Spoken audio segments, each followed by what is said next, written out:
Terima Selamat kasih untuk malam. kesediaan Romo Aurel yang tetap setia mendampingi kita dan kehadiran teman-teman sangat memberkati malam hari ini. Marilah kita benar-benar menyiapkan tempat hati kita, pikiran kita 1 jam 30 menit ke depan untuk bersama-sama berdoa, bersama-sama mendengarkan pengajaran sharing iman yang akan disampaikan Romo Aurel pada malam hari ini. Sebelum kita memulai, kita hening sejenak, kita mau menyerahkan keberadaan diri kita ke dalam tangan kerahiman Allah.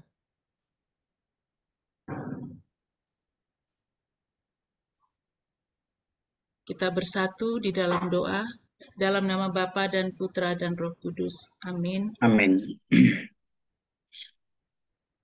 Allah Bapa yang Maha Rahim, sungguh malam ini Engkau sangat memberkati kami. Engkau memilih kami Tuhan, bukan karena kepintaran kami, tapi Engkau tahu kerinduan kami untuk merasakan kasih-Mu, merasakan kerahiman-Mu lewat pertemuan kami, lewat pembicaraan kami, terutama lewat apa yang akan disampaikan oleh Romo Aurel pada malam hari ini. Sungguh Tuhan, Engkau Allah yang Maha Rahim, yang tidak memandang salah dan dosa kami, tetapi tetap mengangkat kami menjadi anak-anak pilihan-Mu, karena Engkau benar-benar Allah yang penuh kasih dan penuh kerahiman.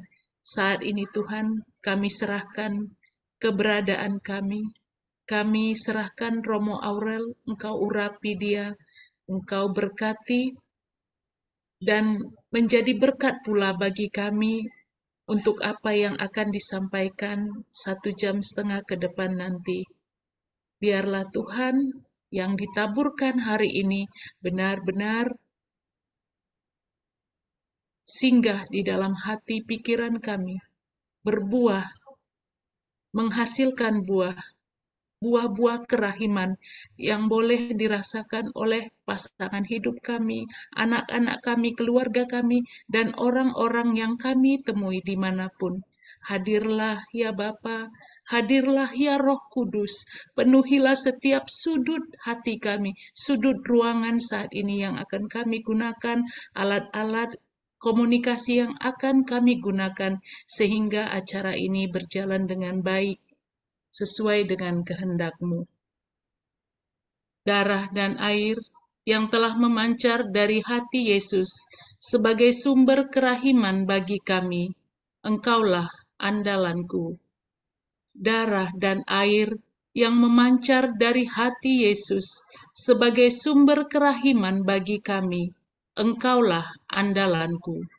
Darah dan air yang telah memancar dari hati Yesus sebagai sumber kerahiman bagi kami, Engkaulah andalanku. Bunda Maria, Bunda penolong kami, senantiasalah mendoakan kami anak-anak-Mu kepada Yesus Putramu.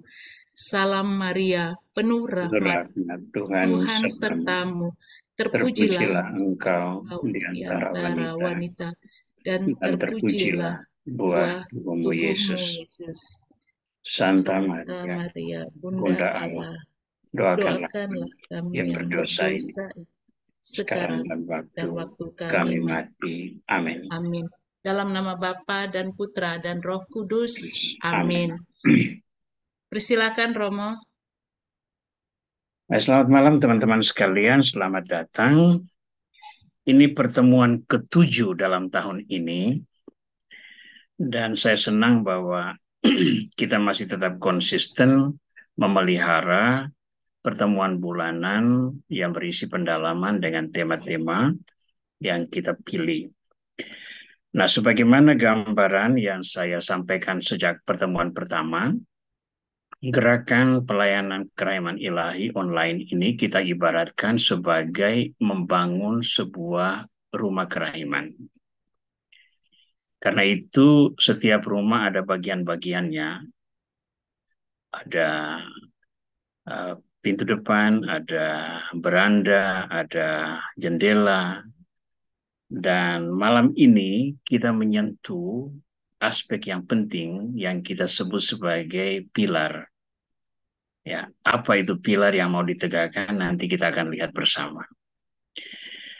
Nah, saya ingin memberikan makna dari pengajaran-pengajaran dalam 7 sesi ini sebagai sebuah uh, apa ini internalisasi atau penyerapan nilai-nilai kerahiman ke dalam keluarga-keluarga Kristiani, sehingga pada akhirnya nanti orang-orang memandang kerahiman itu sebagai identitas yang tak terpisahkan dari keluarga-keluarga Kristiani, sehingga dimanapun keluarga-keluarga Kristiani itu berada, berpikir tentang melayani orang dalam rumpun kerahiman itu menjadi sebuah keniscayaan, menjadi sesuatu yang harus dilakukan. Ibaratnya, kalau belum terlibat dalam pelayanan kerahiman, itu belum lengkap menjadi seorang Kristiani dalam keluarga-keluarga kita. Nah, ini sebetulnya tujuan mengapa kita mengibaratkan pengajaran-pengajaran kita dalam tahun ini sebagai sebuah upaya untuk membangun rumah kerahiman, rumah yang terbuka bagi semua orang, tapi yang paling utama adalah rumah yang menopang keluarga-keluarga Kristiani untuk terus terlibat dalam kerasulan tata dunia, di mana kita menjadi garam dan terang dunia, kita menjadi motivator, kita menjadi semacam pendorong bagi orang-orang di sekitar kita, termasuk mereka yang tidak mengimani Kristus, untuk mau turut serta menebarkan ragi-ragi kerahiman bagi banyak orang. Nah, perkenankan saya untuk mulai share screen, sehingga teman-teman bisa mengikutinya dari layar media masing-masing. Mari kita melanjutkan pembicaraan kita malam ini, dan semoga sampai dengan akhir kita tetap lancar. Baik, judul yang saya pilih adalah menegakkan pilar utama kerahiman, dimaksudkan untuk menjadikannya sebagai sebuah motivasi bagi teman-teman, terutama dalam keluarga-keluarga, agar terlibat langsung di dalam pelayanan-pelayanan Kristiani untuk membawa elemen kerahiman ke dalam kehidupan baik keluarga-keluarga Kristiani maupun keluarga-keluarga umum yang ada di sekitar kita, termasuk mereka yang juga tidak percaya kepada Yesus Kristus. Nah, untuk menghantar pertemuan kita malam ini, saya ingin memulai dengan melihat atau mengajukan pertanyaan ini. Di ruang mana anggota keluarga banyak menghabiskan waktu bersama-sama? Ya. Dalam keluarga tradisional, itu ternyata kita rata-rata itu lama duduknya itu di dapur dan ruang makan. Lalu kita juga duduk di ruang keluarga sambil menonton televisi. Dan yang ketiga, jika mungkin itu ada pada ruang doa, atau paling kurang itu tempat kita berkumpul untuk berdoa. Ya, ini keluarga tradisional. Dan menariknya itu kita mendapat nutrisi atau asupan, baik itu secara biologis maupun secara psikologis. Ruang keluarga itu tempat kita berkomunikasi satu sama lain dalam suasana santai, itu nutrisi psikologis. Lalu dalam ruang doa, ketika kita berdoa atau di tempat berdoa, tidak harus ruang khusus, disitulah kita mendapat asupan spiritual. Ya. Nah, bagi saya, apa yang ditampilkan di sini dalam keluarga tradisional ini adalah sesuatu yang ideal. Karena dari kekuatan tiga elemen ini, lalu kita masuk ke dalam dunia untuk hidup dan berkarya dengan tuntunan nilai-nilai iman dan moral untuk melayani diri, untuk melayani keluarga, dan untuk melayani masyarakat. Ya, ini yang terjadi di dalam keluarga tradisional. Tetapi dalam keluarga modern sekarang, itu kita menemukan realitas seperti ini. Rata-rata kamar-kamar kita, ruangan-ruangan kita itu bersifat individual dan dilengkapi dengan segala fasilitas. Ya, jadi segala sesuatu bisa dikerjakan di dalam kamar itu.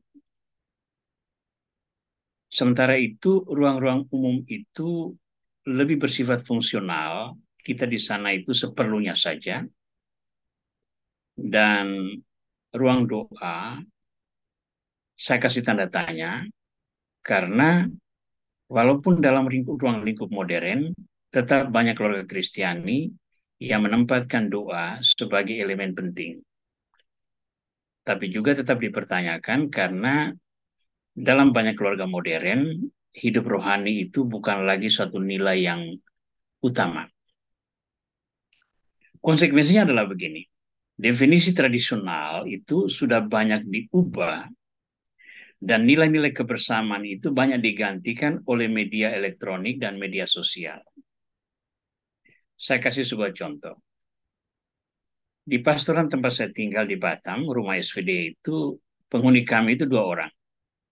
Saya bersama satu romo lain yang juga bersama-sama kami menjalankan pelayanan kitab suci.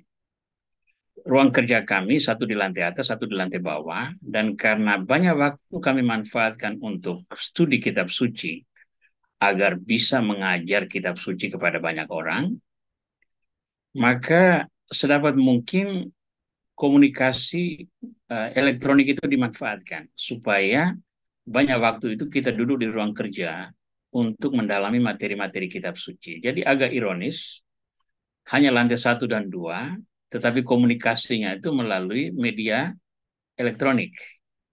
Entah itu melalui WA, entah itu melalui komunikasi elektronik yang lain. Sehingga kami pernah menjadikannya itu sebagai sebuah ironi di dalam refleksi komunitas SVD Sumatera, karena ternyata kita sudah menggantikan ruang-ruang kebersamaan itu dengan media elektronik atau media sosial ini. Dan itu tetap berpengaruh bagi hidup dan karya kita dengan tuntunan nilai-nilai iman juga dan moral, melayani diri dan keluarga dan masyarakat, tetapi dengan standar yang sudah dipengaruhi oleh karakter dari media sosial atau media elektronik ini. Nah, sekarang dalam kaitan dengan tema kita, yakni rumah kerahiman sebagai rumah yang terbuka untuk semua, kita memakai konsep sebuah rumah tradisional untuk menerapkannya dalam konteks kehidupan banyak keluarga Kristiani sekarang yang sangat dipengaruhi oleh elemen-elemen modernitas, terutama teknologi komunikasi. Ya, dengan akibat kita tetap mendapat asupan biologis, asupan psikologis, dan asupan spiritual. Tetapi ketika kita terjun ke dalam dunia luas untuk membawa pesan-pesan apostolik kerahiman, kita berhadapan dengan sebuah krisis. Krisis bahwa tujuan hidup orang banyak itu berkembang, dan output yang dihasilkan itu juga berubah sesuai dengan perkembangan zaman.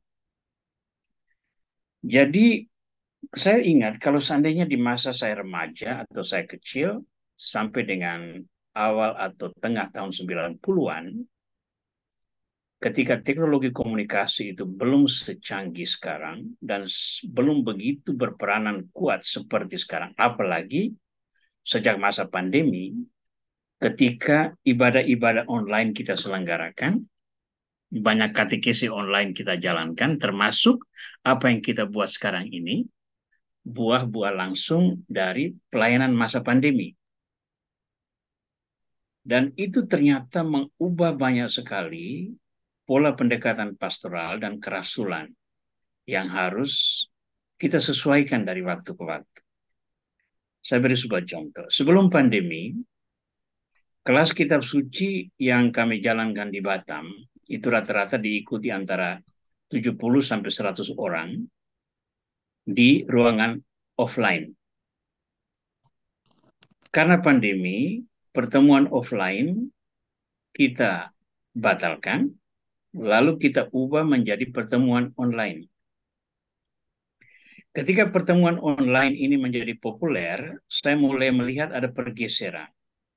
Bahwa peserta kelas kitab suci terbanyak justru bukan dari Batam.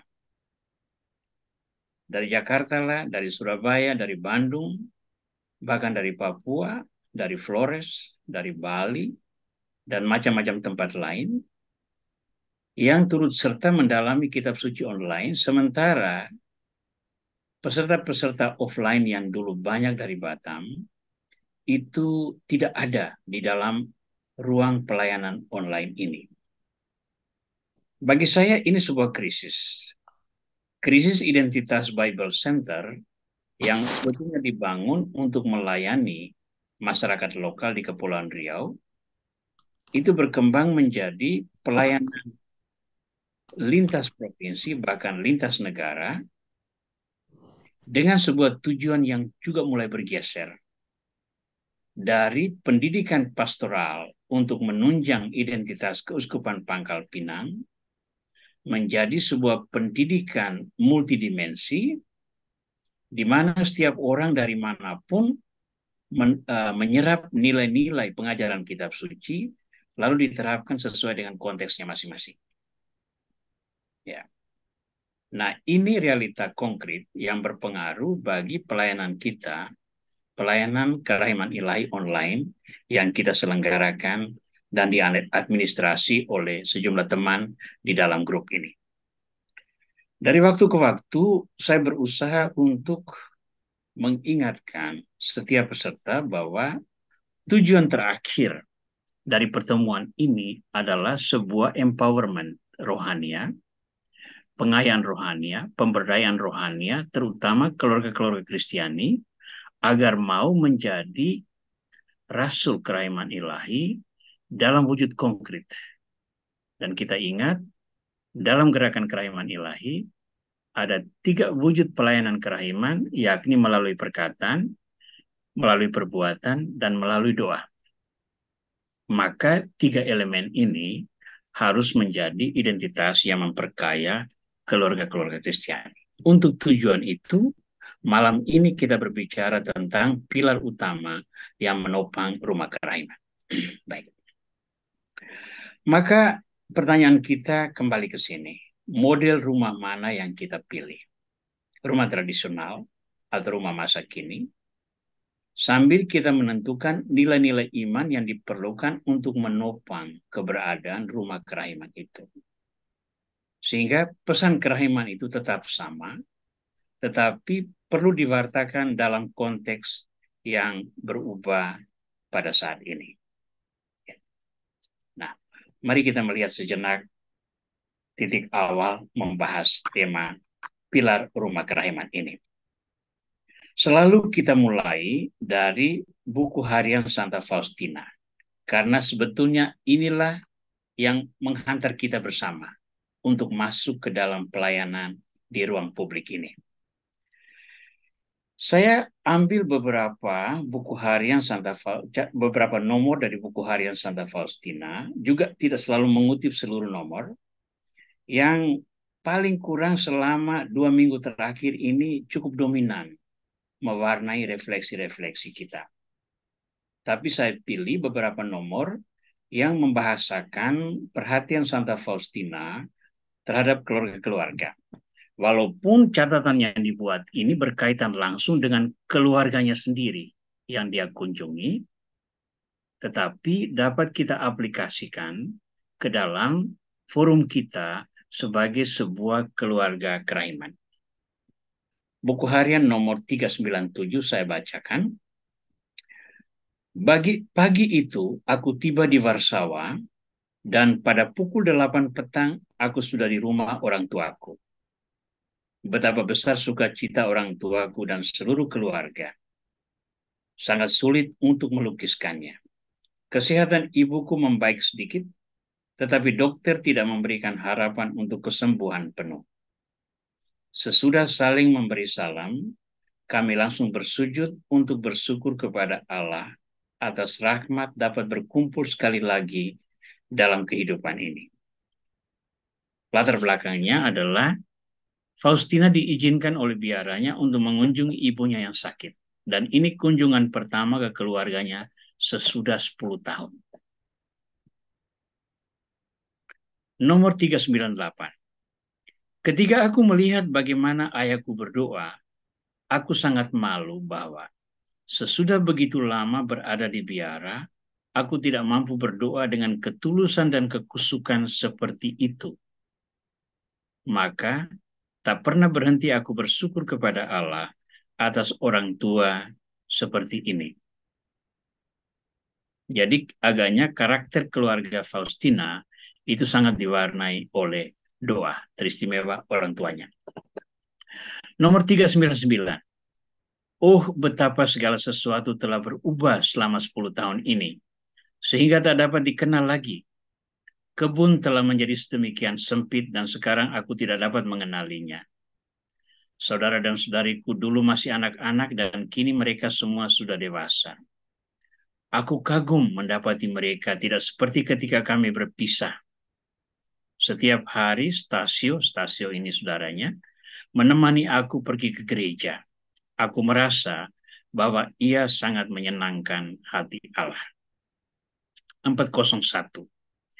Hari-hari di rumah penuh dengan ramah tamah karena setiap orang ingin melihat dan bercakap-cakap denganku seperlunya. Sering aku dapat menghitung sebanyak 25 orang berkumpul di sana. Dengan penuh perhatian mereka mendengarkan cerita-ceritaku mengenai kehidupan orang-orang kudus.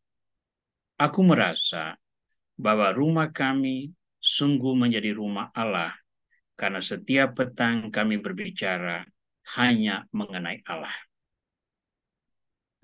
Lalu nomor 402. Ketika aku harus meninggalkan orang tuaku dan ketika aku memohon berkat dari mereka, aku merasakan kekuatan rahmat Allah yang luar biasa dicurahkan atas jiwaku. Ayahku, ibuku, dan ibu baptisku memberkati aku sambil mencucurkan air mata mereka, memohon bagi kesetiaan yang paling besar kepada rahmat Allah, dan meminta kepadaku untuk tidak pernah melupakan betapa banyak rahmat Allah yang telah diberikan kepadaku dengan memanggil aku merengkuh kehidupan membiara. Dan yang terakhir 404, malam itu sebelum pergi beristirahat, aku ke kapel untuk mengucapkan selamat malam kepada Tuhan.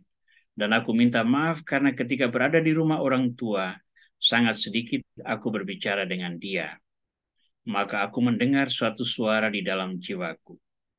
Aku sangat senang bahwa engkau tidak berbicara denganku, tetapi membuat kebaikanku dikenal oleh jiwa-jiwa, dan engkau telah menyadarkan mereka untuk mengasihi aku. Nah, khusus untuk nomor 404 ini, catatan yang dia tulis sesudah mengunjungi orang tuanya dan ketika dia sudah kembali ke biaranya. Nah, dari nomor-nomor yang dipilih tadi, saya menyarikannya dalam 3 poin penting yang akan menuntun kita dalam pembahasan malam ini. Nomor 1, akar spiritualitas Santa Faustina itu terletak dalam tradisi spiritualitas keluarganya. Ya, tadi Bapak yang kusuk berdoa, saudaranya yang menghantar bersama dia pergi ke gereja, lalu ada orang tua dan ibu baptis yang melimpahi dia dengan kasih sayang, bersama-sama mengharapkan yang terbaik bagi panggilannya. Ini spiritualitas keluarga. Dan itu ternyata berpengaruh bagi Santa Faustina. Nomor dua, Santa Faustina dan keluarga saling mendukung dalam jalan panggilan dan saling mendoakan satu sama lain. Ya.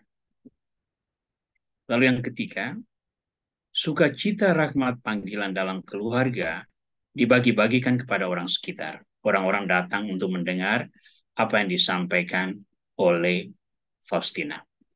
Nah, sekarang kita lihat bahwa antara keluarga dan biara itu sesungguhnya ada sebuah interkoneksi yang sangat kuat.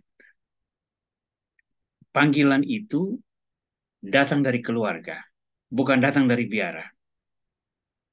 Keluarga menjadi tempat panggilan itu bersemi, lalu buah-buahnya itu panggilan itu dibesarkan dalam biara yang dipilih, lalu buah-buahnya itu akan berpengaruh juga kepada keluarga-keluarga. Kalau seandainya buah-buah itu yang dihasilkan itu, terutama yang positif. Ya. Namun yang paling pokok adalah relasi antara keluarga dan biara ini ditentukan oleh kehadiran Yesus Kristus. Kalau Yesus Kristus menjadi jiwa dari keluarga dan menjadi jiwa dari biara, interkoneksi ini berlangsung tulus dan itu dapat dijamin membawa pengaruh positif pada semua pihak. Tetapi kalau Kristus tidak hadir di dalam keluarga dan Kristus juga tidak hadir di dalam biara sebagai buah dari cara hidup yang tercela dan tidak sesuai dengan kehendak Kristus, maka interkoneksi di antara dua pihak ini paling membuahkan nilai-nilai negatif yang akan merusak masing-masing pihak. Dan kita menemukan bahwa Santa Faustina ternyata memiliki interkoneksi dengan keluarganya dalam dimensi yang sangat positif. Sehingga dia menunjang kehidupan keluarga dengan doanya, dan keluarga menunjang dia dalam kehidupan membiara dengan doa-doanya. Baik, sekarang kita masuk ke dalam poin-poin penting menegakkan pilar utama rumah kerahiman. Nah, sekarang kita mulai dulu dengan keluarga. Sebagaimana diungkapkan di depan tadi, rumah keluarga itu dalam konteks pembicaraan kita malam ini adalah sanktuarium. Sanktuarium itu adalah tempat yang memberi kita merasa nyaman. Ya, makanya ada Suaka Marga Satwa itu sanktuarium untuk hewan-hewan liar.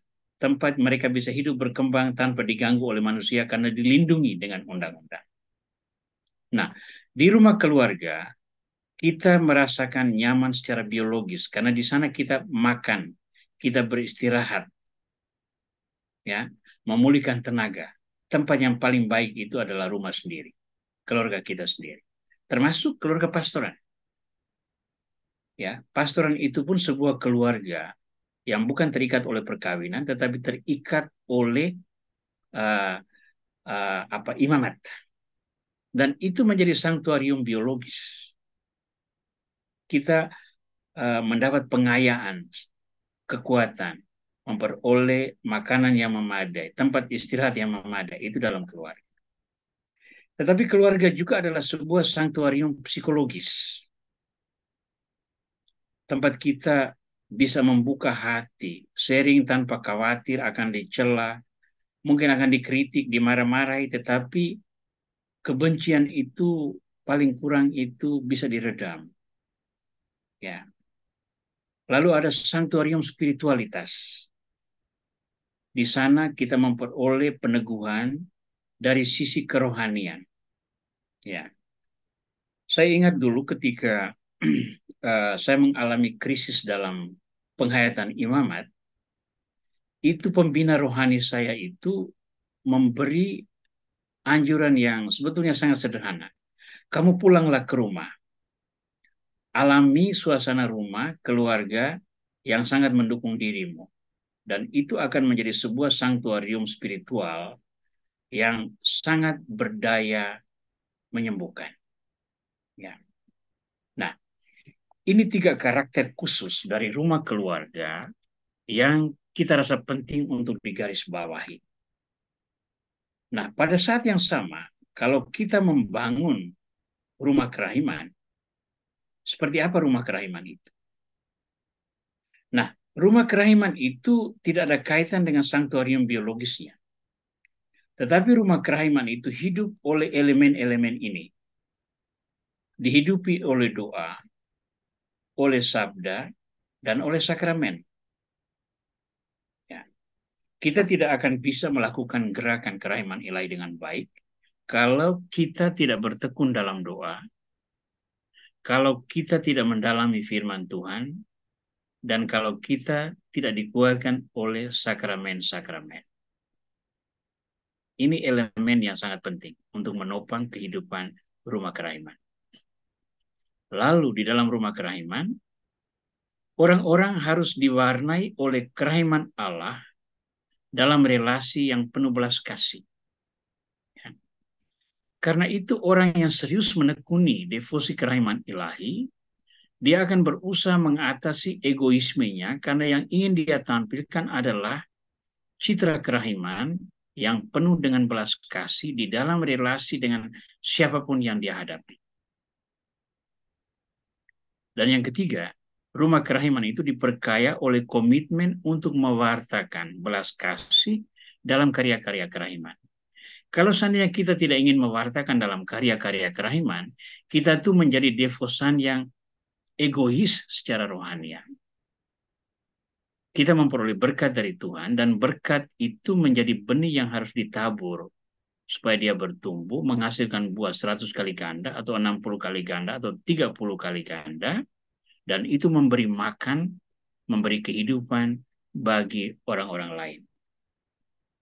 Saya suka itu mengutip kalimat bagus dari Yesaya bab 55 ayat 9-10 itu ya.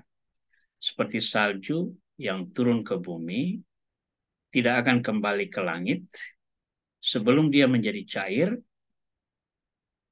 dia mengairi bumi, memberi kehidupan kepada tanaman-tanaman, dan memberi makan kepada makhluk hidup yang lain. Demikianlah sabdaku tidak akan kembali kepadaku sebelum dia memberi hidup kepada orang-orang yang dilayani. Ya. Nah, setiap orang yang diresapi oleh kerahiman itu seharusnya berpikir untuk melayani mereka. Kalau tidak, orang ini egois secara rohanian. Ya. Jangan lupa, secara spiritual pun kita bisa menjadi orang yang egois. Baik. Sekarang kita lihat satu persatu. Yang pertama adalah doa, sabda, dan sakramen. Dari tulisan Santa Faustina yang saya sudah tampilkan di depan, saya mengambil ringkasan beberapa poin yang menurut saya menonjol membahasakan pentingnya doa, sabda, dan sakramen. Dari 397. Sesudah saling memberi salam, kami langsung bersujud dan bersyukur kepada Allah atas rahmat dapat berkumpul sekali lagi dalam kehidupan ini. Nah, pulang libur mengunjungi ibu yang sakit dilihat sebagai karunia Allah agar dapat berkumpul sekali lagi dalam kehidupan ini. Jangan lupa Faustina itu masuk dalam biara kontemplatif. Yang liburan ke rumah itu bukan sesuatu yang wajib atau perlu dilaksanakan. Itu berbeda dengan kami yang dalam kongregasi aktif. Kami sesewaktu bisa libur. 3 tahun, 2 tahun, 1 tahun, tergantung kondisi, kita bisa ke rumah.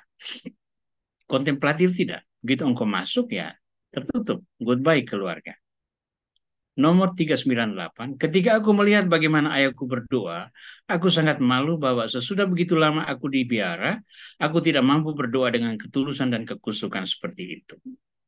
Lalu, setiap hari Stasio menemani aku pergi ke gereja. Aku merasa bahwa ia sangat menyenangkan hati Allah. Nah, dari tulisan yang ada ini, kita melihat bahwa keluarga ini, Faustina dan keluarganya itu sangat ditopang oleh pilar-pilar ini. Ada doa, ada firman, dan ada sakramen. Ya. Nah, bagi kita yang mempraktikkan devosi kerahiman, kita memiliki doa-doa yang sangat unik ya. Doa kerahiman misalnya. Setiap jam 3 kita merenungkan tentang sengsara Kristus yang membawa kehidupan. Lalu kita memiliki doa koronka misalnya. Lalu kita membuat novena kerahiman. Kita melakukan karya kerahiman. Doa-doa yang unik ini, alangkah indahnya kalau seandainya mendorong kita untuk melebarkan kebiasaan doa dan menyentuh kehidupan orang lain dengan cara mengajak mereka untuk bersama-sama terlibat dalam doa. Saya kadang-kadang tuh merasa agak ironis dengan gerakan kerahiman ilahi. Ya, sesuatu ketika ada seminar, lalu kita mengundang pembicara-pembicara yang terkenal, semua orang berkumpul rame-rame. Tetapi ketika kita mengadakan doa rutin, katakanlah setiap hari Jumat, atau setiap hari Kamis, atau setiap hari Rabu, pada jam kerahiman ilahi jam 3 sore misalnya, yang datang untuk bersama-sama berkumpul itu biasanya sangat sedikit, orang-orang yang sama saja, barangkali pengurus kelompok kerahiman ilahi, dan beberapa 1-2 orang yang memang sangat rajin untuk berdoa. Nah, ini menjadi tanggung jawab kita semua untuk menebar kebiasaan berdoa sebagai elemen kunci di dalam kehidupan keluarga. Yang kedua, diwarnai oleh kerahiman. Dari catatan 402, kita menemukan data ini. Ayahku, ibuku, dan ibu baptisku memberkati aku sambil mencucurkan air mata. Sambil mencucurkan air mata, mereka memohon bagiku kesetiaan yang paling besar kepada rahmat Allah dan meminta kepadaku untuk tidak pernah melupakan betapa banyak rahmat Allah yang telah diberikan kepadaku dengan memanggil aku merengkuh kehidupan membiara. Nah, mereka mengungkapkan afeksinya, mereka mengungkapkan cintanya, mereka mengungkapkan kelekatan batin dengan cara mendoakan, dengan cara meminta yang terbaik untuk Faustina. Ini membahasakan bahwa relasi mereka itu diwarnai oleh kerahiman. Nah, 3 orang yang ditampilkan di sini adalah ayahku, ibuku, dan ibu baptisku. Nah, tapi saya percaya bahwa mereka lain-lain yang juga menyaksikan peristiwa itu turut terharu dengan cara yang sama. Ya, saya ingat dulu pada masa-masa ketika sebagai frater di rumah pendidikan dan kembali ke rumah di akhir tahun ajaran sekolah untuk berlibur, meninggalkan rumah untuk kembali ke seminari tinggi itu selalu dipenuhi oleh air mata. Ya, dipenuhi air mata. Ada yang mungkin air mata sungguh-sungguh, lain mungkin air mata pura-pura, tetapi ada air mata mewarnai itu. Nah, itu membahasakan sebuah kelekatan batin. Ternyata kelekatan batin manusiawi ini juga sangat penting di dalam menumbuhkan kelekatan dengan devosi kerahiman ilahi. Hati yang terlatih dalam mencintai dan memahami gejolak batin orang-orang di sekitar, dia akan juga lebih mampu memahami gejolak perjalanan secara iman orang-orang yang mencari kebenaran dalam nama Kristus. Diwarnai oleh pelayanan. Ini poin ketiga. Dengan penuh perhatian, mereka mendengar cerita-ceritaku tentang mengenai kehidupan orang kudus. Aku merasa bahwa rumah kami sungguh menjadi rumah Allah, karena setiap petang kami berbicara hanya mengenai Allah. Ya. Lalu ketika dia sudah kembali ke biara, catatan nomor 404 berbicara begini. Aku mendengar satu suara dalam jiwaku. Aku sangat senang bahwa engkau tidak berbicara denganku, tetapi membuat kebaikanku dikenal oleh jiwa-jiwa, dan engkau telah menyadarkan mereka untuk mengasihi aku. Nah, ini sesuatu yang menarik. Ini bisikan Tuhan ya. Tuhan mengatakan bahwa Santa Faustina itu kan selalu berusaha mencari waktu untuk berdoa sesering mungkin. Dan ketika dia di rumah, orang-orang datang ketemu dia, mereka ingin mendengar dia berbicara. Maka waktu untuk berdoa itu berkurang. Dan ketika dia kembali ke biara, ini yang pertama dia sampaikan kepada Yesus. Dia minta maaf bahwa selama dia di rumah, itu jarang sekali dia bicara dengan Yesus dalam doa. Tapi jawaban Yesus itu kan bagus. Aku sangat senang engkau tidak berbicara denganku, tetapi membuat kebaikanku dikenal oleh jiwa-jiwa, dan engkau telah menyadarkan mereka untuk mengasihi aku. Ini kan afirmasi langsung, peneguhan langsung atas apa yang dibuat oleh Santa Faustina. Santa Faustina khawatir bahwa dia salah karena mengabaikan Tuhan dalam doa. Ternyata Tuhan katakan, kalau engkau tidak berdoa dan itu kau lakukan untuk menyampaikan kebaikanku kepada orang-orang, ya tidak ada yang salah dengan itu.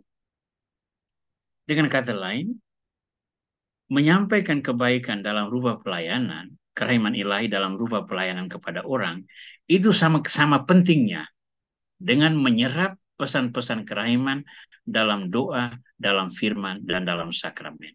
Dan itu tidak bisa dipisahkan. Nah, sekarang kita melihat 3 unsur ya.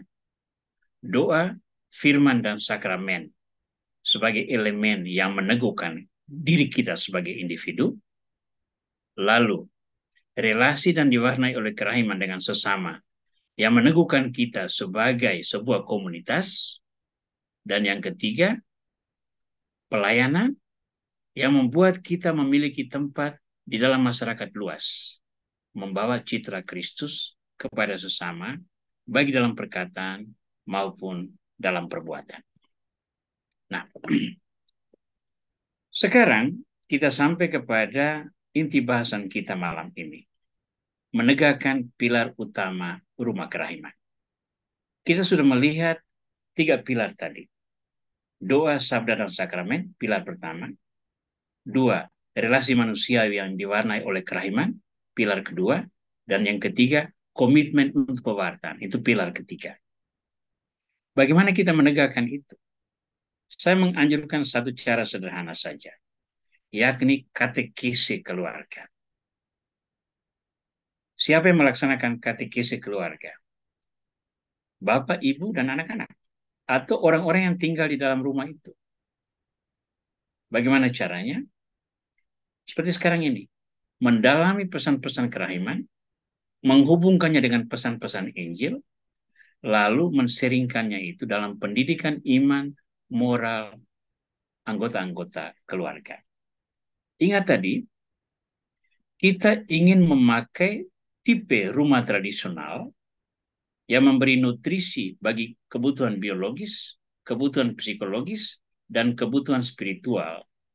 Di dalam konteks masyarakat modern yang sangat dikurangi ruang komunitasnya dengan ruang publik yang dijiwai atau diwarnai oleh media elektronik dan media sosial.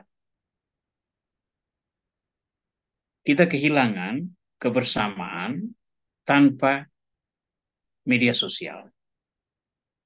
Ketika kita duduk makan bersama dalam keluarga, mungkin ada anggota keluarga yang makan sambil melihat WA-nya, sambil melihat HP-nya. Kita duduk bersama di ruang tamu, 5-6 orang, tapi masing-masing orang sibuk dengan WA-nya sendiri, gadgetnya sendiri. Nah, ini fakta konkret. Kita tidak bisa membiarkan bahwa secara alamiah nanti akan berkembang menjadi lebih baik. Tidak. Kita membutuhkan sebuah katekese keluarga. Katekese keluarga. Saya menganggapnya sebagai sebuah elemen penting untuk bisa menopang berdirinya pilar-pilar utama rumah kerahiman. Baik. Untuk itu, kita mengambil inspirasi dari surat Paulus kepada umat di Filipi, bab 1 ayat 3 sampai ayat 11. Saya bacakan firman yang ada ini, nanti sebentar kita akan dalami sebentar, lalu kita akan sampai pada pesan-pesan terakhir. Ini doa Paulus untuk orang-orang Filipi. Aku mengucap syukur kepada Allahku setiap kali aku mengingat kamu. Dan setiap kali aku berdoa untuk kamu semua, aku selalu berdoa dengan sukacita. Aku mengucap syukur kepada Allahku karena persekutuanmu dalam berita Injil, mulai dari hari pertama sampai sekarang ini. Akan hal ini aku yakin sepenuhnya, yaitu Ia yang memulai pekerjaannya yang baik di antara kamu akan meneruskannya sampai pada akhirnya pada hari Kristus Yesus. Memang sudahlah sepatutnya aku berpikir demikian akan kamu semua, sebab kamu ada di dalam hatiku, oleh karena kamu semua turut mendapat bagian dalam kasih karunia yang diberikan kepadaku, baik pada waktu aku dipenjarakan, maupun pada waktu aku membela dan meneguhkan berita Injil.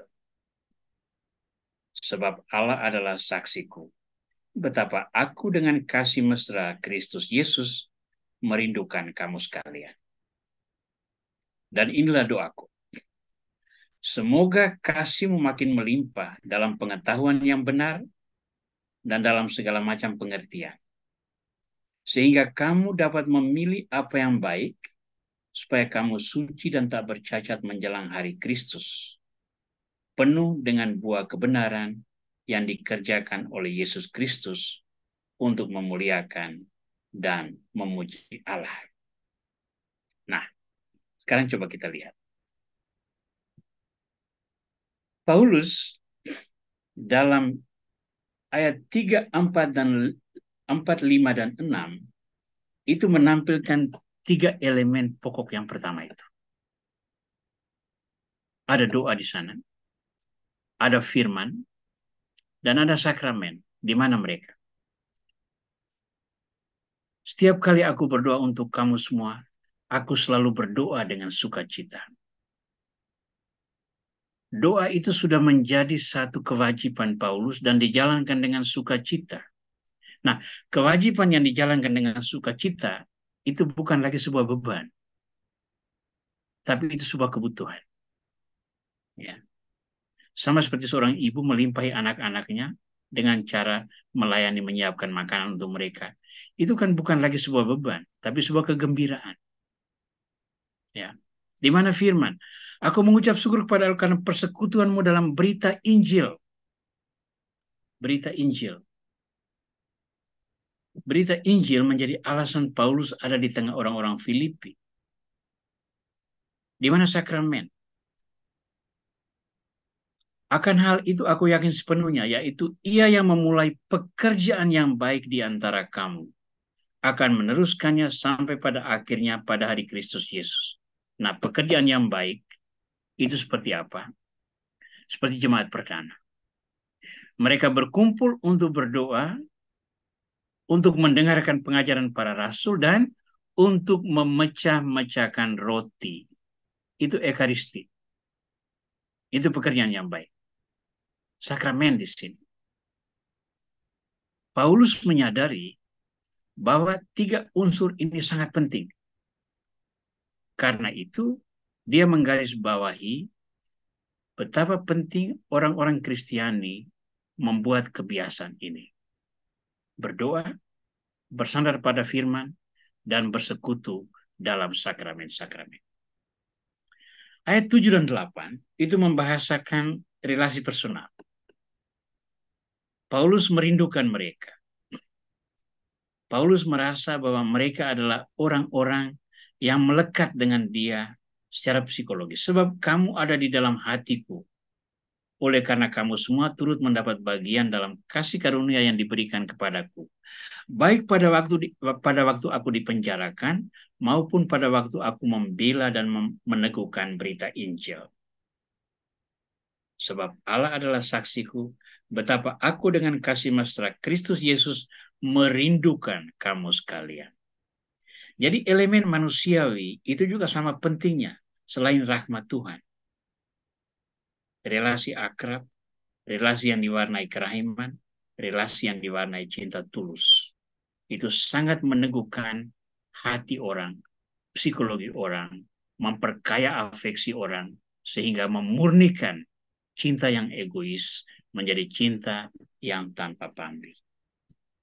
Lalu ayat 9-10 itu adalah komitmen untuk melakukan pewartaan. Dan inilah doaku. Semoga kasih-Mu makin melimpah dalam pengetahuan yang benar dan dalam segala macam pengertian. Ini pengetahuan ini penting. Pengetahuan datang dari mana? Datang dari pengajaran. Bertumbuh oleh pengajaran yang baik.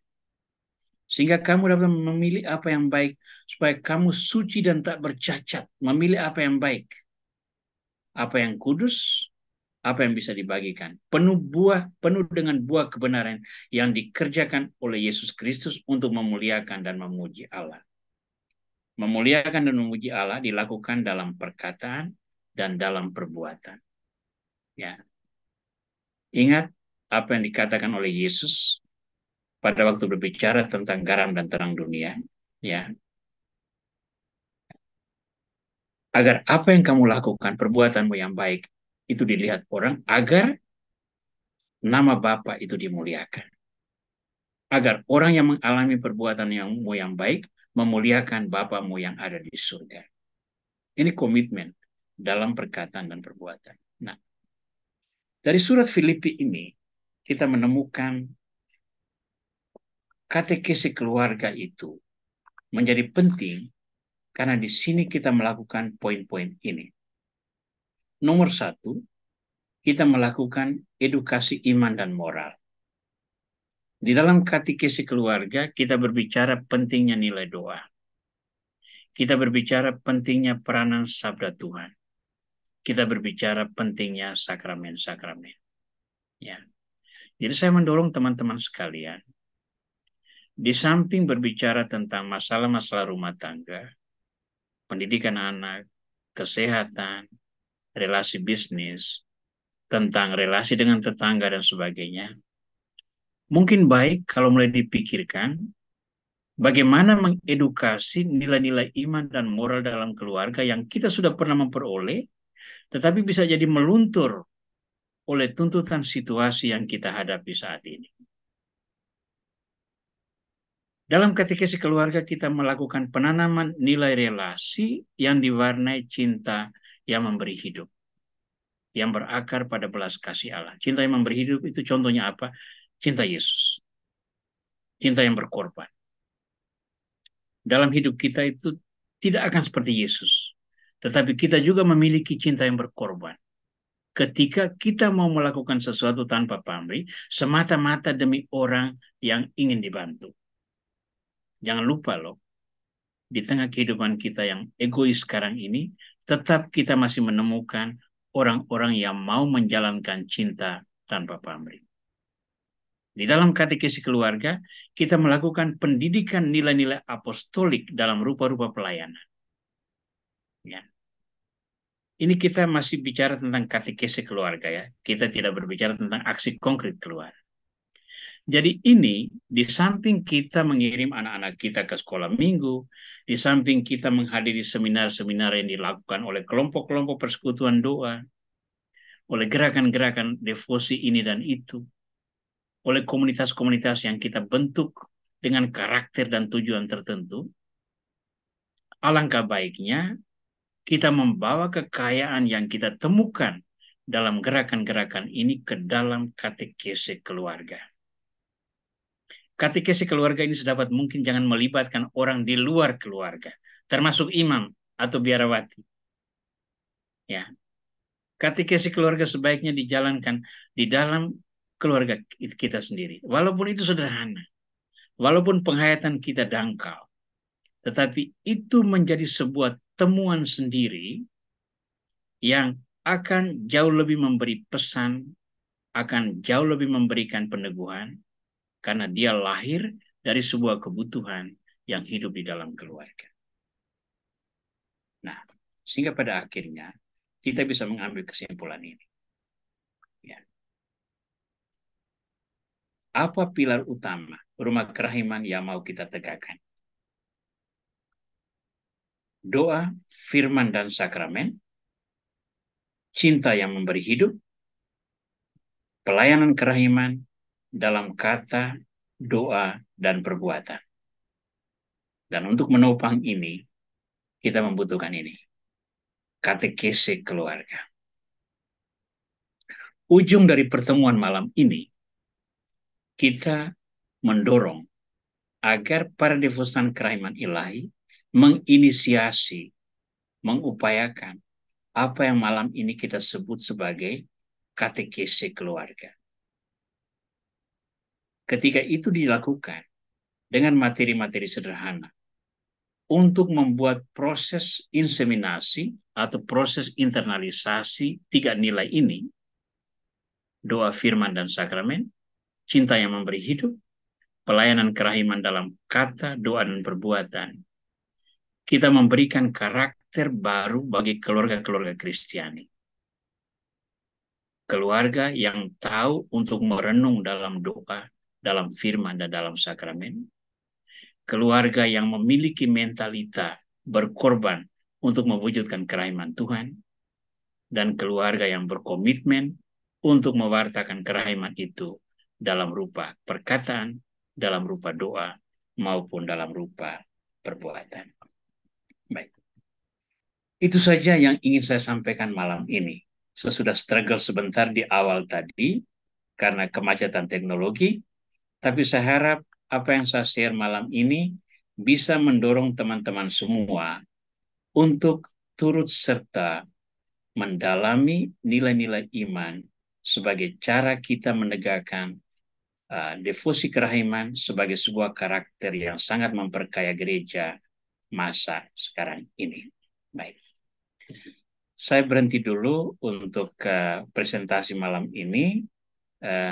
Silakan Rolina untuk bisa mengatur lalu lintas sharing atau pertanyaan-pertanyaan yang mau disampaikan dan sebagainya. Terima kasih Romo Aurel. Ya, nggak perlu minta maaf Romo. Ya, sungguh ya ada gangguan sedikit, tapi sangat sangat terberkati dengan yang barusan Romo sampaikan tadi ya. Buatku sendiri dengan anak 4 itu tantangan berat katekese keluarga tadi sungguh refresh kembali, berusaha terus ya untuk hidup di dalam doa, mendalami firman dan mengikuti sakramen-sakramen. Sungguh teladan keluarga Faustina bisa menjadi pelajaran buat kita. Ya, bagi teman-teman yang hadir pada malam hari ini diberikan kesempatan untuk bertanya. Kami buka sesi pertanyaan. Bisa diketik lewat chatting, bisa juga disampaikan langsung ke Romo. Waktu kami persilakan teman-teman. Ya, biasanya yang rajin-rajin bertanya itu malam ini tidak ada ya. Dokter Selamat ada. Ayo, Romo, kalau enggak Ya, saya buka dengan satu pertanyaan. oke. Tadi kan tantangan keluarga masa kini ya berbeda Ya, jauh dengan keluarga tradisional, ya. apalagi pada masanya contohnya saya yang setengah abad yang lalu gitu. Yang menjadi pertanyaan gini Romo, kadang ya aku itu nggak kudus-kudus banget kita, bukan keluarga-keluarga kudus banget, tapi yang tetap taat berdoa, ya baca firman, ke gereja, mengikuti sakramen, tapi eh, belum mendapatkan hasil yang begitu kuharapkan untuk anak-anakku gitu. Seperti tadi waktu di meja makan kita maunya semua itu alat-alat komunikasi saat ini diletakkan dulu gitu ya. Itu mama bola balik ngomong, belum berhasil Romo. Terus ya setiap keluar rumah paling enggak kita saling memberkati, tapi itu tetap aja mama yang selalu tadi belum mama blessing, kamu belum blessing mami gitu. Tetap aja harus diulang gitu. Ada nggak mau tips khusus, tips yang mujarab supaya ataukah memang kedua orang tuanya ini belum tulus gitu loh. Bukan seperti orang tuanya Postina kali ya. Gimana Ya. Romo? Coba. Baik, setiap situasi itu ada dalam zamannya, ada dalam konteksnya. Tantangan kita masa sekarang itu 2 kali lebih banyak Karena kita tidak hanya berhadapan dengan kelemahan diri, tetapi juga berhadapan dengan dunia sekular yang menawarkan nilai-nilai yang berbeda, yang banyak kali itu lebih menarik. Ya, lebih menarik. Sehingga anak-anak kita atau generasi kita itu bisa menemukan informasi, bahan bacaan, dan lain-lain tidak melalui proses katekesi, tetapi melalui temuan sendiri yang bisa jadi sangat menyesatkan. Seorang anak zaman sekarang, dia bisa berjam-jam di dalam kamarnya, tetapi dia eksplorasi seluruh dunia sebetulnya melalui internet, melalui komunikasi seluler dengan teman-temannya. Maka rupa-rupa input positif maupun negatif itu sudah terjadi. Ya. Maka kalau seandainya orang-orang tua yang memahami efek-efek positif dan negatif sudah menyampaikan dan memotivasi secara terus-menerus, ya, hasil yang diperoleh itu bisa dinilai sangat lambat atau bisa jadi tidak ada hasilnya menurut penilaian kita. Ya. Di sini yang menantang kita bukan melihat hasil itu bertumbuh cepat atau tidak berhasil, tetapi justru rasa frustrasi yang menyertai kita karena hasil yang peroleh itu tidak mencapai standar yang kita harapkan. Nah, bagi saya, situasi ini situasi yang tak terhindarkan. Tidak mungkin kita mengurung keluarga kita di dalam sebuah gua tanpa teknologi dan menutup diri dari seluruh lingkaran hidup yang sekarang begitu berpengaruh bagi kehidupan kita. Pendidikan aja anak-anak dikasih tugas melalui komunikasi seluler sekarang. Ya. Pengumuman-pengumuman gereja itu dibagi melalui flyer elektronik agar disebarkan dengan mudah melalui WA Group, misalnya ketua-ketua kelompok umat di berbagai sudut. Ya.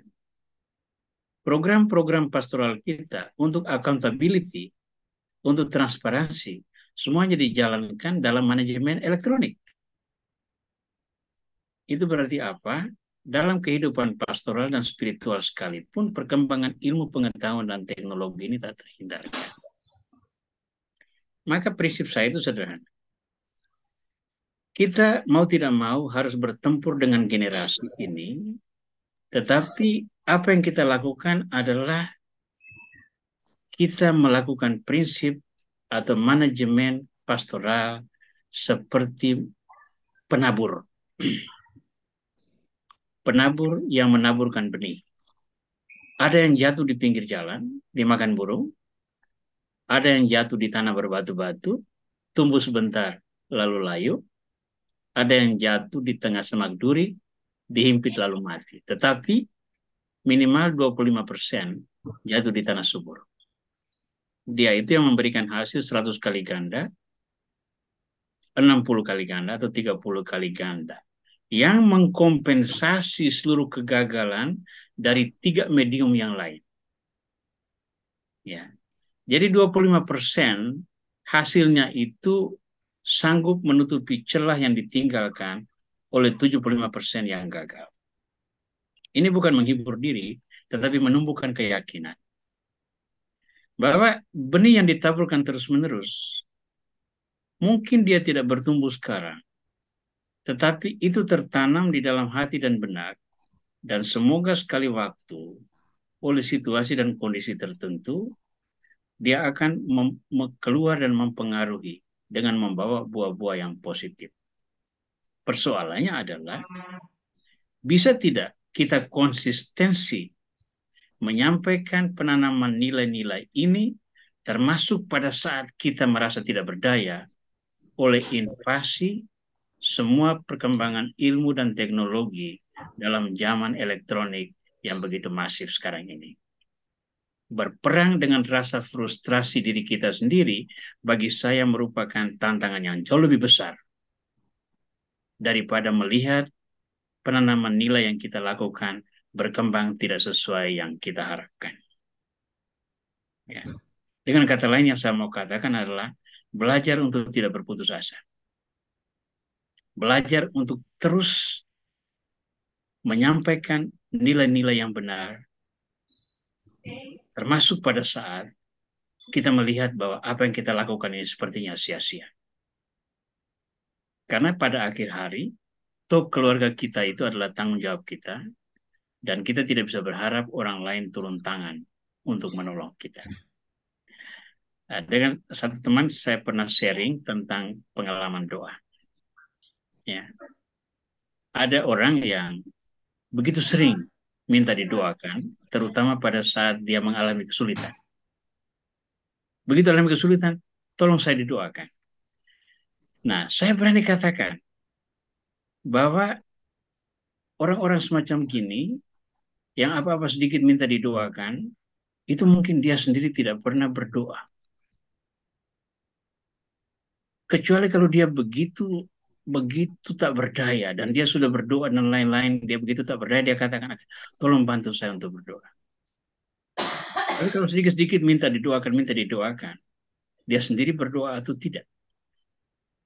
Dan kalau orang tidak memiliki kebiasaan berdoa, ya, kita juga tidak bisa berharap dia kalau mendoakan dirinya sendiri tidak, apalagi mendoakan orang lain. Ya. Nah, kewajiban kita adalah melakukan penanaman nilai, inseminasi nilai-nilai positif ke dalam kehidupan keluarga. Semoga berkat karunia Tuhan, sekali waktu benih ini bertumbuh dan memberikan buah-buah yang baik, sehingga jeripaya kita itu tidak sia-sia. Entah itu kapan, kita tidak tahu. Karena situasi yang kita hadapi sekarang jauh lebih komplikatif daripada apa yang kita hadapi masa remaja. Masa kecil saya dulu itu, hari Minggu itu hanya ada 2 acara. Nomor 1, pagi ke gereja, pulang makan siang, sore sepak bola. Ya. Orang tidak bisa berpikir bahwa hari Minggu itu orang bisa pergi ke mall, jalan-jalan, dan semua yang lain. Itu karena pada waktu itu tidak ada. Orang tidak berpikir untuk menghabiskan waktu berjam-jam main game online di kamar sendiri. Tidak. Itu situasi waktu itu. Sekarang tidak. Tawaran nilai itu datang dari mana-mana. Maka perjuangan menjadi lebih berat. Tapi dengan itu saya percaya kalau konsistensi itu dijalankan, dia akan selalu berjalan dalam terang Kristus. Dan terang Kristus yang ditaburkan, saya percaya tidak akan sia-sia. Begitu dulu ya, Amin. Romina ya. Amin. Amin, Romo. Ya, Terima kasih banyak, Romo. Ya. Ini ada pertanyaan yang masuk lewat chat dari ya. Veronica. Nggak usah disebut Maria, namanya juga, Maria maaf ya. Magdalena Veronica ya. Oke, teruskan ya. Eh, KTC, KTKC keluarga lebih baik dimulai sejak kapan? Apakah sejak keluarga baru terbentuk atau sejak ada anak yang terlahir? Ya. Katekese keluarga itu sebetulnya tidak mengenal waktu. Sangat baik kalau itu sudah dimulai pada saat keluarga itu terbentuk. Nah, ketika orang baru mulai menikah, itu kan rata-rata itu seluruh dunia milik kita berdua. Betul ya? Ya. Sesudah bertahun-tahun, seluruh dunia milik orang lain kecuali kita berdua. Nah, itu saya dengar sharing dari banyak. Tapi bagi saya, begitu 2 orang membentuk keluarga, ada anak atau tidak, di situ proses katekese sudah dimulai dengan seharusnya. Kalau orang-orang ini berkomitmen pada kehidupan rohania sebagai orang Kristiani. Dari sekian banyak pasangan yang saya pernah dampingi untuk mempersiapkan perkawinan, saya melihat ada sejumlah pasangan, tidak semua, kebanyakan tidak, tapi ada sejumlah pasangan yang sejak awal memiliki komitmen yang tinggi untuk memberi warna kehidupan keluarganya atas dasar iman Kristiani. Dan itu menariknya, suami istri muda ini sudah memiliki kesepakatan apa-apa yang mereka harus lakukan untuk memberi warna keluarga mereka dengan nilai Kristiani pada tahap yang paling awal. Maka ketika anak mereka lahir, kebiasaan ini mulai ditularkan kepada sang anak. Bukan terkejut baru mulai. Jadi, kalau saya ditanya kapan katekesi keluarga dimulai, mulailah pada saat keluarga itu dibentuk. Kita sebetulnya sudah dikatekesi oleh orang-orang tua kita dengan cara yang sangat sederhana. Kita diajari berdoa. Kita diingatkan tentang kebenaran. Kita diingatkan tentang penghormatan kepada orang tua. Kita diingatkan untuk berbicara tentang kejujuran, memiliki nilai standar moral yang baik, memiliki kehidupan seksual yang sehat, dan sebagainya. Semua itu merupakan cara-cara katekesi yang dilakukan dalam konteks yang sederhana. Berkat pendidikan dan pengayaan iman dan pengetahuan seperti sekarang ini, tentu saja kita memiliki peluang untuk berkatekesi dengan cara yang lebih diperkaya. Maka bagi saya, alangkah baiknya sedini mungkin keluarga mulai terbiasa dengan berkatekesi satu sama lain. Temukan satu topik yang sederhana sekalipun, bahas dengan cara yang sangat sederhana, lalu disepakati dalam doa dan dalam pelayanan. Kalau itu terus-menerus dilakukan, saya percaya keluarga ini memiliki karakter yang bisa diharapkan untuk memperkaya kehidupan gereja. Ya, Kira-kira eh, begitu ya. Nah, sudah jelas ya Ibu yang tadi bertanya. Terima kasih Romo atas jawabannya. Ini dari teman kita ada juga, eh, dibacakan atau Romo sudah baca? ya, saya sudah baca ya. Ya, Baik.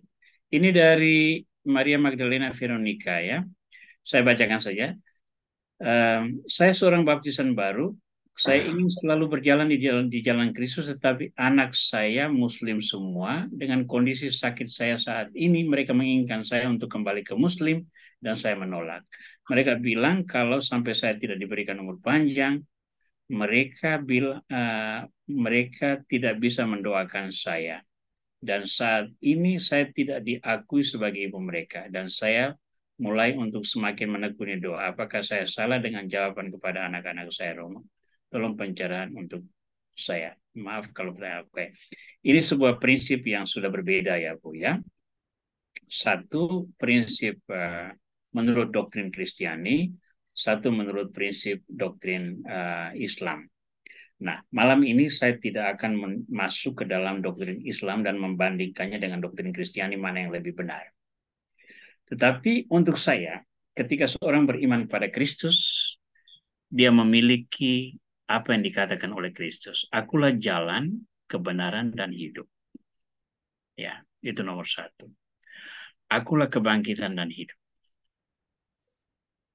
Lalu sekian banyak gelar. Kalau dalam Injil Yohanes kita susuri satu persatu, itu begitu banyak gelar-gelar yang membahasakan bahwa Yesus itu ada pada central point tempat semua orang itu harus memiliki orientasi ke arahnya. Maka bagi saya, Ibu, ketika iman pada Kristus itu memberikan sebuah sukacita dan harapan, maka bagi saya orang lain bisa mendoakan saya atau tidak, itu sudah bukan lagi hal yang terlalu penting. Bagi saya, iman kepada Kristus ini, bahwa dia adalah jalan dan kebenaran dan hidup, hanya melalui dia sampai kepada Bapa. Kalau ini yang saya pegang, doa-doa orang lain itu hanya elemen penopang. Tidak menentukan saya selamat atau tidak. Ya. Makanya kalau seandainya misalnya orang-orang minta seorang imam mendoakan orang sakit, mendoakan orang yang meninggal dan sebagainya, itu tidak menjadi jaminan bahwa apa yang dilakukan imam itu akan didengar Tuhan. Doa semua itu adalah cara kita memohon kepada Tuhan agar diberi kasih karunia. Tuhan menjawab sesuai dengan apa yang Dia kehendaki, bukan menurut apa yang kita rencanakan. Kita hanya bisa memohon. Tuhan, saya ingin ini. Dari kemurahan-Mu bisa enggak berikan kepada saya? Nah, Tuhan yang murah hati melihat apa yang kita harap itu fair, benar, dan dibutuhkan untuk kehidupan yang bermartabat, Dia memberikan anugerah. Tapi kalau kita berharap, berdoa, memohonkan agar orang celaka, agar harta warisannya menjadi milik kita karena kita memiliki anak lebih banyak dari dia, misalnya, itu bukan sebuah doa yang benar kan? Saya tidak percaya Tuhan mendengarkan doa-doa dengan cara semacam gini. Ya. Maka prinsip saya ketika menekuni doa pada Kristus, yang saya pegang adalah kata-kata Kristus. Akulah jalan, kebenaran, dan hidup. Hanya melalui aku, orang sampai kepada Bapa. Nah, menemukan Kristus itulah banyak caranya. Termasuk pada saat-saat yang sangat-sangat sulit, termasuk pada saat-saat yang sangat sakit, bahkan termasuk melalui pribadi-pribadi yang sesungguhnya tidak mengimani Kristus. Dari komunikasi atau interaksi dengan mereka, kita dapat juga menemukan cara untuk memahami Kristus. Karena itu, Ibu, doa kekhawatiran tentang doa orang lain, walaupun itu keluarga sendiri, itu bukan menjadi alasan, bukan menjadi faktor kunci satu keselamatan. Keselamatan itu anugerah Kristus ketika kita mengimani Kristus. Doa dan dukungan pihak lain itu hanya elemen penunjang, bukan penentu. Maka kalau Kristus diimani dengan benar, walaupun itu adalah anak sendiri, walaupun itu adalah keluarga sendiri yang menolak kehadiran Kristus, tinggal ibu sendiri yang melihat apa nilai utama yang membuat ibu merasa yakin bahwa Kristus adalah titik keselamatan. Kalau kita berpegang pada Kristus, saya percaya Dia juga akan menunjukkan jalan bagaimana kita mengatasinya. Kira-kira begitu ya Ibu Maria Magdalena. Ya. Ya, Maria ya, udah dengar tadi ya. Jangan putus asa. Seperti di awal tadi pertanyaanku, apa yang kita taburkan tak akan sia-sia ya. Tekun berdoa. Eh, Ibu tetap doakan buat Lasmi kesehatannya ya, cepat sembuh ya Lasmi. Kapan ada waktu bisa kita ketemu ya. Nah, si Lasmi ini di Singapura, Romo. Oh iya, oke. Iya, Baik, ya terima kasih. saling mendoakan. Ya, mungkin bila ada pertanyaan yang masih ada di dalam hati, bisa disampaikan langsung ke Romo atau melalui WhatsApp group. Kita ada WhatsApp group yang membahas buku harian Santa Faustina. Yang mau bergabung nanti linknya dikirim, bisa Ibu Ellen kirim ke chat. Dan juga jangan lupa untuk mengisi daftar hadir ya. Cuma mengisi daftar hadir, nggak ada apa-apa. Gimana Ibu Ellen? Ya, sudah saya kirim di chat. Oh, sudah ya. Jadi yang mau bergabung di WhatsApp grup ini, kita ada dari beberapa negara dibimbing oleh Romo Aurel. Jadi jika masih ada pertanyaan, boleh dituliskan di WhatsApp grup. Mungkin pengumuman dulu Romo sebelum ditutup dengan foto bersama dan doa penutup. Untuk pertemuan berikut, bulan berikut, kita tetap memakai hari Kamis yang keempat. Maka pertemuan itu terjadi pada tanggal 24 Agustus. Ya, 24 Agustus itu pertemuan berikut, pertemuan ke-8 tahun ini. Yang kedua, sesudah ini materi yang saya bahas malam ini, saya akan perbaiki dulu beberapa salah ketik tadi, lalu akan saya kirimkan ke WA Group melalui dalam bentuk PDF. Jadi PDF yang saya kirim ini bukan aplikasi yang mencuri nomor rekening bank ya.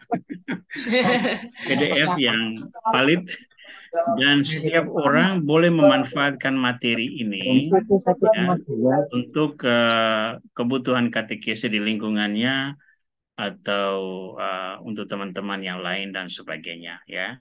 Silakan disebarkan, dimanfaatkan, dan bisa juga untuk menjadi bahan kalau itu ingin dipergunakan.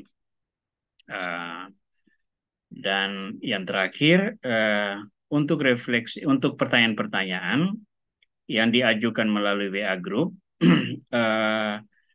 kadang-kadang tidak selalu bisa dijawab pada saat itu, terutama kalau seandainya ada acara-acara yang sangat menyita perhatian atau acara-acara pastoral yang membuat saya tidak bisa langsung menanggapi. Tapi ada juga beberapa teman dari lingkungan kita ini yang juga biasanya turut memberikan jawaban, turut memberikan tanggapan. Itu menurut saya juga sangat baik. Jadi tulislah pendapatmu, tulislah refleksimu, atau sharing pengalamanmu tentang kerasulan kerahiman. Ya. Hindari iklan, hindari informasi banyak dari grup-grup lain yang kita bisa peroleh dari tempat lain. Jadi usahakan WA grup kita, tempat kita berbagi, segala sesuatu yang berkaitan dengan doa kita dalam rumpun kerahiman ilahi, aktivitas kerahiman ilahi, dan juga sharing-sharing pengalaman, refleksi, dan pertanyaan pendalaman buku harian Santa Faustina. Saya sangka itu saja yang bisa saya sampaikan. Terima kasih untuk Rolina yang sudah mengatur lalu lintas dialog kita malam ini. Terima kasih untuk Bu Christine yang sudah merecord semuanya. Nanti link YouTube akan dikirimkan sehingga orang-orang boleh mengikuti lagi dari awal pengajaran malam ini. Dan semoga teman-teman sekalian tidak jemu-jemunya membaca teks-teks yang dikirimkan sehingga itu menjadi bahan diskusi dan refleksi bagi kita sekalian. Gitu dulu, Rolina, pengumumannya. Baik, Romo, ini melalui chat juga banyak mengucapkan terima kasih dari teman-teman, pengajaran yang sangat jelas. Kita bertemu kembali ya, tadi dicatat tanggalnya 24 Agustus pada jam yang sama. Ya, sebelum kita mengakhiri pertemuan malam ini, doa dan berkat kami persilakan Romo. Ya, baik, mari kita berdoa. Dalam nama Bapa dan Putra dan Roh Kudus. Amin. Terima kasih Tuhan atas kasih karunia-Mu yang memberi hidup. Terima kasih atas rahmat-Mu yang menolong kami untuk memahami betapa besar cinta-Mu kepada kami, yang Kau curahkan melalui korban salib, melalui wafat-Mu, dan melalui kebangkitan. Kami bersyukur karena berkat kasih karunia-Mu itu pula kami Kau dorong untuk berpartisipasi di dalam pelayanan dunia, agar kasih-Mu, agar kerahiman-Mu semakin luas dikenal, diakui, hingga mengantar orang untuk menerima Engkau menjadi Tuhan dan Penyelamat. Oh Kristus yang agung, kepadamu kami haturkan doa-doa kami. Kemuliaan kepada Bapa dan Putra dan Roh Kudus, seperti pada permulaan, sekarang selalu, dan sepanjang segala abad. Amin. Amin. Yesus kerahiman ilahi, Engkaulah andalanku. Yesus kerahiman ilahi, Engkaulah andalanku. Yesus kerahiman ilahi, Engkaulah andalanku. Tuhan bersamamu. Dan bersama roh. Semoga saudara-saudara sekalian diberkati oleh Tuhan Yang Maha Kuasa, Bapa, Putra, dan Roh Kudus. Amin. Amin. Baik, terima kasih.